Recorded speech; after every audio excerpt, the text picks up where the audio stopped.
Рахмат, урматтуу төраға. Менин биринчи суроом, ошол жанагы буу казандар алмаштырылган да ошол жердечи. Ошол буу казандар эмне болду ошол жерден чыккан буу казандарчы? Сатылдыбы же кайда жүрөт ошол? Жок, ТЭЦтин территориясында металлолом эле болуп жатты.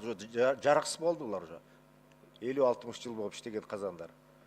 Ошон үчүн реконструкция болгон да.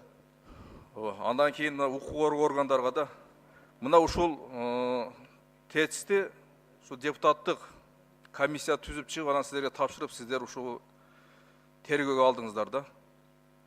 Мындай курулган объектлер бүгүнкү күндө дагы бар да. Эмне үчүн ошол жакта иш баштабай жатасыздар? Мисалы айтып кете турган болсок, Датка Кемин жогорку Чыңалуудагы подстанциянын курулушу бар. Альтернативдик түндүк түштүк жолдун курулушу.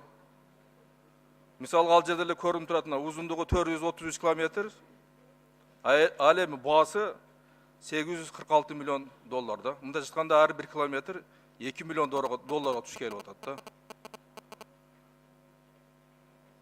Булардан же биз комиссия түзүп депутаттар, анан алып чыгып, анан сиздерге беришибиз керек, анан сиздер текшересиздер, тергөө жүргүзөсүздөр.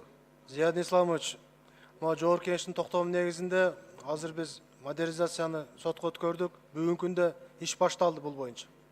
Биз кошумча маалымат беребиз бул боюнча, иштин жыйынтыктары боюнча. Иш башталды толугу менен.